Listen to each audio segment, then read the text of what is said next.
I've already talked to you guys about introverts and extroverts in my last speech. However, I would like to sort of expand on that idea and suggest that yes, there are differences between introverts and extroverts. We've already discussed that. However, I would suggest that just because there are differences doesn't mean that one is particularly better than the other. Now, I'd like to go over 3 particular points today. First, I would like to sort of articulate some of the strengths of extroverts, because I didn't really mention that in my last speech because it was obviously much more about introverts, but extroverts have lots and lots to contribute as well to society. Second, I would like to talk to you about what an introvert has to offer as well. I know we talked about that a little bit in my last speech, but there's some clear distinctions between extroverts and introverts, and so I just had more information that I wanted to share. And then third, I would like to sort of talk about how, yes, they are very different, but that doesn't mean necessarily that one is better than the other. So first, again, let's talk about extroverts. What do they have to offer us? Well, extroverts are really, really good at keeping on going under pressure. Now, in my studies, I found a paper called Performance Differences Between Extroverts and Introverts on Exercises Using an Ergometer. This was presented by Kunio Shiomi, and he writes, using 23 male undergraduates, the performance of exercises utilizing an ergometer was investigated. Extroverts displayed longer performance in each trial by the ergometer than did introverts. Well, what does that mean? Well, it means that extroverts were able to continually keep going while they were exercising, regardless of whether they felt tired, or they would just keep on barreling through. And we see this in other forms of, in other essays that I read as well. Another such essay is Extraversion as a Function of Temporal Duration of Electric Shock, an exploratory study. It's a bit of a mouthful. It was written by Kurt R. Bartel and Nancy Costello, and what they did was they took 24 male college students, 12 of them are extroverts, 12 of them are introverts, and they sent continuous shocks at 200 pulses per second. And what they found with each of the studies throughout all levels of the shock was that extroverts could tolerate more of the pain. They state, the results are consistent with the hypothesis that extroverted personalities are more tolerant of pain.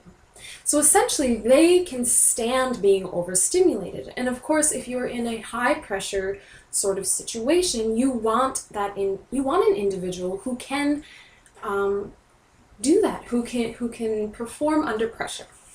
So we see that extroverts do have a lot to offer.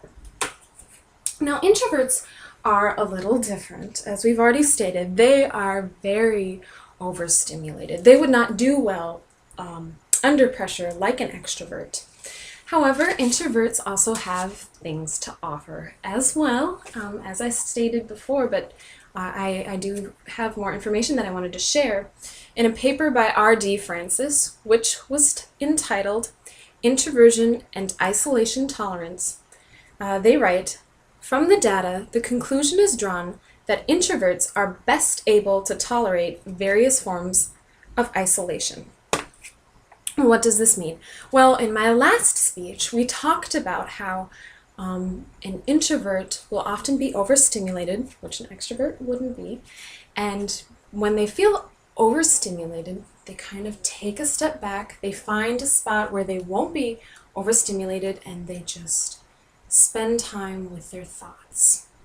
Now, this is really actually beneficial to everyone, because when they spend time with their thoughts, they can sort of think things through on a much deeper level and come to much more well thought out conclusions. And we actually see evidence of this once again in other forms of, in other studies presented. So one such study is Enhancing the Decision-Making of Extroverted College Students. That seems a little strange because we're talking about introverts, but bear with me. The study took 113 undergraduates and asked them about how do you make decisions? Do you ever regret the decisions you make? How do you go about choosing what to do? And this is what they found. They found extroverts were more likely than introverts to change their prior decision dilemma. So we find that extroverts would flip-flop and kind of go in and out quickly, changing their minds because they hadn't stopped to just sit and sort of intrinsically think about all of the different decisions and to decide which one would be best. Obviously, this is in contrast to an introvert. So if an extrovert just quickly kind of moves around and decides decisions very quickly, an introvert will take that step back, will look at things and sort of circumvent, again, any sort of problems. And that's obviously a very positive thing for any sort of leader or person to do that, can contribute. So what have we talked about? We've talked about how extroverts are very good under pressure. They're not easily overstimulated, which means they can just keep on going. But they also perhaps have some issues in terms of deciding things without really looking at them. And then secondly, we talked about how introverts will do that. They will sit down, they will decide, look at things, try to pick the best one, but we also know that they're very overstimulated, so they don't do so well under those high-pressure situations. So we have these very distinct personality types. Now, often lots and lots of people decide one is the better. And I mean, that makes sense, right? You want someone who can perform well under pressure. So you usually go with an extrovert, or you want someone who can think outside the box. So you go for an introvert and you decide, okay, this one is better or this one is better. But I would argue, again, that they're different, but that doesn't mean one of them is necessarily better. And again, I have more studies that suggest this. According to Bruce Cricketeli's, that's an interesting word, name, the paper Influence of Personality Variables, he took 150 subjects and he gave them a free response questionnaire, just asking people, or just a questionnaire that's suggested intelligence.